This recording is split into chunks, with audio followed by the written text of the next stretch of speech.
Hello, students. We shall start your fourth chapter of the Honeysuckle book, जिसका नाम है The Ashes That Made Trees Bloom. इसका मतलब जो राख था उस राख की वजह से ट्रीज में फ्लावर्स आए. ब्लूम मतलब वहाँ पर फ्लावर्स का आना.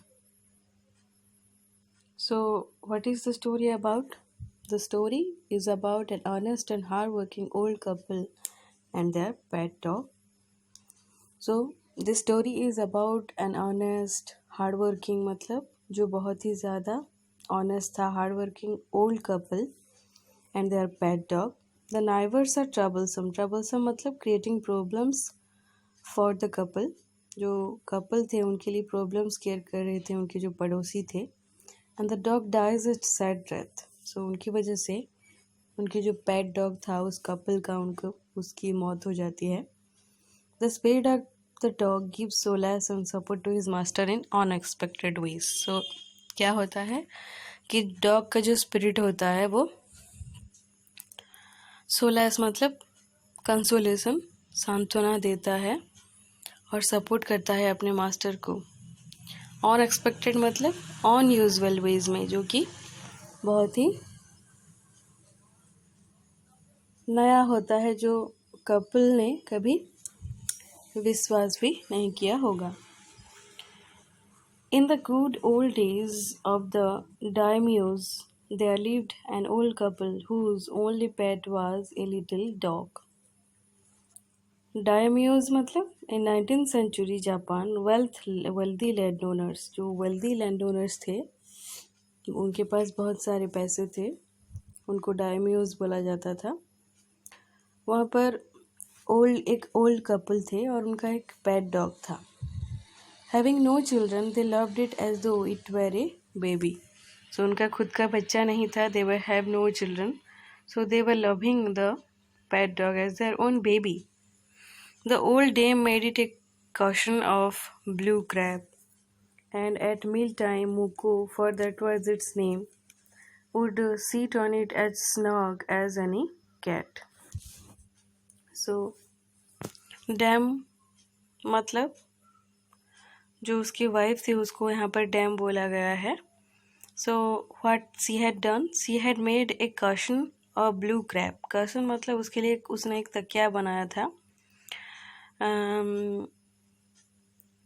And at meal time Muko, for that was its name, the name of the pet dog was Muko. और उस cushion में वो बैठता था कंफर्टेबल होके. स्नग मतलब कंफर्टेबल होके. The kind people fed the pet with tidbits of fish from their own chopsticks and all the boiled rice it wanted. So they were feeding. वो खिला रहे थे डॉग को. tidbits मतलब छोटे छोटे टुकड़े फिशेस के उनके ओन चॉपस्टिक से. देखो, this is the picture of chopstick. Japanese लोग ऐसे ही खाते हैं ना चॉपस्टिक्स में. तो अपने खुद के चॉपस्टिक से उसको खिलाते थे. बॉयल्ड राइस खिलाते थे. Thus treated the dumb creature loved its protector like a being with a soul. So they were treating the dog as a human being. एक मनुष्य की तरह उसको ट्रीट करते थे. The old man, being a rice farmer, went daily with hoe or spade into the fields, working hard from morning until Otento-sama had gone down behind the hills.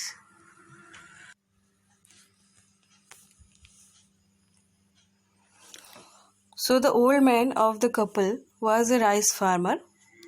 He was going to the fields every day and he was working there until the evening. Until O Tento Osama मतलब as the sun is called. Sun को बोला जाता है Japanese language में Tento Sama. Every day the dog followed him to work. So every day the dog was following him to the fields. Never once harming the white heron that walked in the footsteps of the old man to pick up the worms. Kind to everything that had life, and often turned up his sword on purpose to give food to the birds. देखो यहाँ पर हेरन के नाम का एक bird है। यहाँ पर हेरन का पिक्चर है। ये हेरन का पिक्चर है। ऐसा होता है हेरन। तो क्या था, जो ओल्ड कपल था उसका जो हस्बैंड था वो बहुत ही काइंड आदमी था, बहुत ही दयालु था, और वो हेरन को हेल्प करता था वर्म्स को निकालने के लिए। वर्म्स खाते हैं हेरन। फॉर द ओल्ड फेलो वो पेशेंट था, काइंड था, और जो भी जिन चीज़ों की लाइफ थी, जिंदा चीज़ों के लिए, वो उसके दिल में बहुत ज़्यादा प्यार था। टर्न्ड अप मतलब डॉग अप, वो कभी कभी सॉर्ड भी खोलता था बर्ड्स को खाना देने के लिए। One day the dog came running to him, putting his paws against his legs and motioning with his head to some spot behind. What happened one day? The dog came running to him. दौड़ता हुआ dog आता है उसके पास। And he was putting his paws against his legs. वो अपने paws को रखा हुआ था legs के पास और अपने सर से कुछ movements कर रहा था। The old man at first thought his pet was only playing and did not mind it. The old man thought that वो सोच रहा था कि the dog was playing with him, but the dog kept on whinnying and running to and fro for some minutes. वो इधर उधर घूमने लगा। to and fro मतलब इधर उधर घूमने लगा। Then the old man followed the dog a few yards to a place where the animal began a lively scratching. उसने ज़मीन को खोदना शुरू कर लिया डॉग ने। उस आदमी ने उसको, ओल्ड मैन ने उसको फॉलो किया। Thinking it was possibly a buried bone or bit of fish, the old man stuck his hoe in the earth when lo a pile of gold gleamed before him. देखो, वो old man सोच रहा था कि ये dog उसको bone या फिर फिश के लिए यहाँ पर लेके आया है, लेकिन ज़मीन को खोदने के बाद क्या मिला? ग्लिम मतलब साइन किया क्या? ए पाइल ऑफ गोल्ड। देखो यहाँ पर पिक्चर पे दिया गया है, बहुत ज़्यादा सोना मिला उसे। Thus in an hour the old couple were made rich. So एक घंटे में, बहुत ही कम समय में वो दोनों रिच हो गए। The good souls bought a piece of land, made a feast for their friends and gave plentifully to their poor neighbors. So उन्होंने उस पैसे से क्या किया? सोने से उन्होंने लैंड खरीदा, उनके फ्रेंड्स के लिए एक खाने का इंतज़ाम किया और अपने पुअर नाइबर्स को खिलाया। प्लेंटीफुली मतलब sufficiently. As for the dog they petted him till they nearly smothered with him with kindness. और डॉग को क्या किया? उसको बहुत अच्छे से रखा, उसको हर तरफ से प्यार दिया। Now in the same village there lived a weak old man and his wife, not a bit sensitive and kind, who had always kicked and scolded all dogs whenever any passed their house. So there were also a wicked couple living in that village. उस गांव में बहुत ही दुष्ट couple रहते थे। They were not a bit sensitive. वो लोग बहुत ही क्रूर थे, दयालु नहीं थे।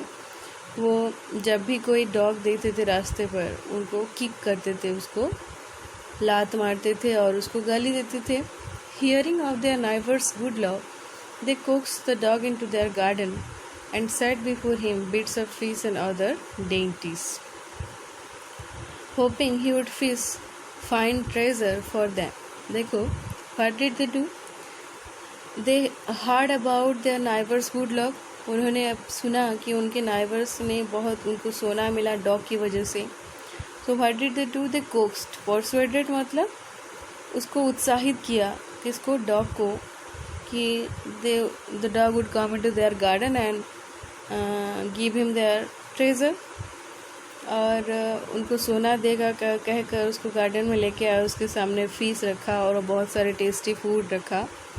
But the dog being afraid of the cruel pair would neither eat nor move. लेकिन डॉग तो उनको पहले से जानता था कि वो डॉग्स को मारते थे, इसीलिए वो बहुत डर गया था, इसी वजह से वहाँ पर वो खाया भी नहीं, यहाँ पर मूव भी नहीं किया। Then they dragged him out of doors, taking a spade and hoe with them. उसके बाद उन्होंने क्या किया, उसको घर से बाहर निकाल दिया और अपने साथ एक स्पेड और हो, ये इंस्ट्रूमेंट्स है मिट्टी खोलने के लिए, स्पेड और हो। No sooner had the dog got near a pine tree growing in the garden than he began to paw and scratch the ground. So उसको लेके आए गार्डन में, सो पाइन ट्री के पास उसने ज़मीन को खोदना शुरू किया। Quick wife, hand me the spade and hoe, cried the greedy old fool as he danced with joy. So dog के उसके ऐसा करने के बाद वो अपने इंस्ट्रूमेंट से ज़मीन को खोदने लगा खुशी से। Then the covetous old fellow with a spade and the old crone with a hoe began to dig, but there was nothing but a dead kitten. So covetous मतलब बहुत greedy, बहुत लोभी थे वो लोग। अपने इंस्ट्रूमेंट से वो ज़मीन खोदने लगे जब डॉग उनको उस जगह पर लेके आया, लेकिन उन्हें क्या मिला, उनको सिर्फ एक डेड किटन मिला। The smell of which made them drop their tools and shut their noses. उसकी इतनी गंदी स्मेल आ रही थी जिसकी वजह से उनको अपने नाक बंद करने पड़े। Furious at the dog, the old man kicked and beat him to death. Furious मतलब बहुत ही एंग्री हो गए डॉग के ऊपर और उसको बहुत ज़ोरों से लात मारी और उसको मार डाला। And the old man finished the work by nearly chopping off his head with the sharp hoe. So जो ओल्ड वुमेन थी उस कपल की, विक्ड ओल्ड वुमेन, उसने उस डॉग के हेड को भी छोटे छोटे टुकड़े कर दिया। Then flung him into the hole and heaped the earth over his carcass. So उसको एक होल में मिट्टी काट के उसको होल में डाल दिया एंड कारकास मतलब उसके डेड बॉडी के ऊपर मिट्टी डाल दिया। The owner of the dog heard of the death of his pet and mourning for him as if he had been his own child, went at night under the pine tree. वो pine tree के नीचे गया। जो pet dog का जो owner था, वो अच्छे कपल जो थे, वो बहुत दुखी हुए उनके डॉग के डेथ की वजह से। वो लोग मॉर्निंग कर रहे थे। मॉर्निंग मतलब वो लोग उसके लिए दुखी थे बहुत उसकी डेथ की वजह से। और पाइन ट्री के पास गया उसका जो ओनर था। He set up some bamboo tubes in the ground such as are used before tombs in which he put fresh flowers. So उसने क्या किया, पाइन ट्री के पास उसके डेड बॉडी के पास वो बैम्बो के ट्यूब्स लेके गया और जो कि टॉम्स में यूज़ किए जाते हैं, टॉम्स मतलब समाधि में, और वहाँ पर उसने फ्लावर्स दिए। Then he laid a cup of water and a tray of food on the grave and burned several costly sticks of incense. So उसने पानी डाला, खाना भी डाला उसके ग्रेव के पास, समाधि के पास, और बहुत कॉस्टली स्टिक्स भी उसने, इंसेंस स्टिक्स भी जलाए। He mourned a great while over his pet, calling him many dear names as if he were alive. वो बहुत ही दुखी था। वो उसने अपना दुख बहुत सारे नाम लेके उसने डॉग को बुलाकर अपना दुख जाहिर किया। That night the spirit of the dog appeared to him in a dream. उसी रात ही क्या हुआ कि डॉग का जो स्पिरिट था, उसकी जो आत्मा थी, वो उसके ड्रीम में आया। Cut down the pine tree over my grave and make from it a mortar for your rice pastry and a meal for your bean sauce. तो वहाँ पर वो सपने में क्या बोलता है कि जो पाइन ट्री है मेरे ग्रेव के पास, उसको काट डालो और उसी से एक मोटर बनाओ जिसमें आपको राइस पेस्ट्री और बीन सॉस बनाने के लिए एक मील बनाना है। देखो ये होता है मोटर बनाने के लिए वो बोलता है, जो कि उस पाइन ट्री के लकड़ी से बनाने के लिए वो बोलता है। ये हैंड मिल, देखो हैंड मिल से राइस पेस्ट्री बनाने के लिए वो बोलता है।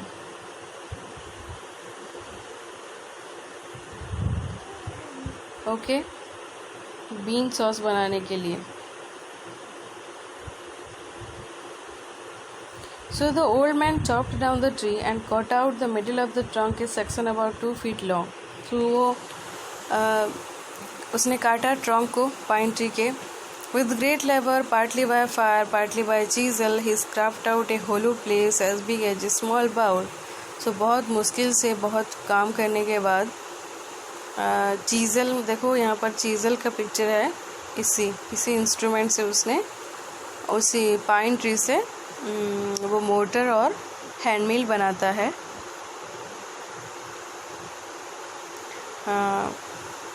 एक बाउल बनाता है जिससे वो मोटर की तरह यूज़ करेगा। He then made a long handled hammer of wood such as is used to pounding rice.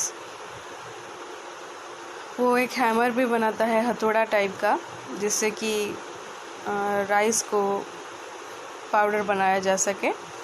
When New Year's time drew near, he wished to make some rice pastry. तो new year time में वो rice pastry बनाना चाहता था। When the rice was all boiled, Granny put it into the mortar. The old man lifted his hammer to pound the mass into dough, and the blows fell heavy and fast till the pastry was all ready for baking. देखो rice boil हो गया और granny ने उसको motor में डाला। वो जो ओल्ड मैन था वो हैमर उठाता है डो बनाने के लिए उसी में से, and the blows fell heavy and fast till the pastry was all ready for baking. जो ब्लोज थे बहुत हैवी फील कर रहे थे और बहुत जल्दी हो रहे थे और पेस्ट्री बेकिंग के लिए रेडी हो गया था। Suddenly the whole mass turned into a heap of gold coins. तो उसी वक्त क्या होता है, जो भी राइस पेस्ट्री का जितना भी चीज़ था वो सारे गोल्ड कॉइन्स में तब्दील हो जाते हैं। When the old woman took the hand mill and filling it with beans began to grind, the gold dropped like rain. So जो हैंड मिल में वो जब बीन्स को ग्राइंड करने के लिए यूज़ करती है तभी उसी में से गोल्ड कॉइन्स निकलते हैं। Meanwhile, the envious neighbor peeped in at the window when the boiled beans were being ground. So उसी वक्त जो जिन कपल ने, जो नाइबर ने डॉग को मारा था, वो झांकते हैं विंडो में से उनके बॉइल्ड बीन्स को जो कि ग्राउंड में थे। Goody me cried the old hag as she saw each dripping of sauce turning into yellow gold. वो देखते हैं कि वो जो हैंड मिल था उसी में से गोल्ड निकल रहे हैं। Only in a few minutes the tub under the mill was full of shining mass of gold. जो टब था, जो कंटेनर था जिसमें गिर रहा था वो ग्राइंडिंग वाला चीज़, वो सारे कुछ ही मिनटों में सोने से भर जाता है। So the old couple were rich again. वो बहुत जल्दी रीच हो जाते हैं। The next day the stingy and wicked neighbour came and borrowed the mortar and magic mill. उसके बाद दूसरे दिन क्या करते हैं, जो विक्ड नाइबर होते हैं वो आते हैं और वो जो मोटर और मैजिक मिल था उसको बोरो करके ले जाते हैं। They filled one with boiled rice and the other with beans. Then the old man began to pound and the woman grind. But at the first blow and turn, the pastry and sauce turn into foul mass of worms. लेकिन वो लोग जब use करते हैं वो motor और मील को, उसमें कोई भी सोना नहीं निकलता। वहाँ पर क्या होता है, वर्म्स निकलते हैं, कीड़े निकलते हैं। Still more angry at this, they chopped the meal into pieces to use as firewood. So वो बहुत ही गुस्सा हो जाते हैं उससे और वो जो मील था उसको काट देते हैं पीसेस में, उसको लकड़ी की तरह यूज़ करते हैं। Okay students, this is all about your unit 1. So see the question answer now. Okay students, this is your question answer. So page number 60. The neighbors, when heard about the good luck brought by the dog to the couple, coaxed the dog into their garden in hope that he would find treasure for them. They dragged him out of doors, and dog scratched and pawed the ground under a pine tree.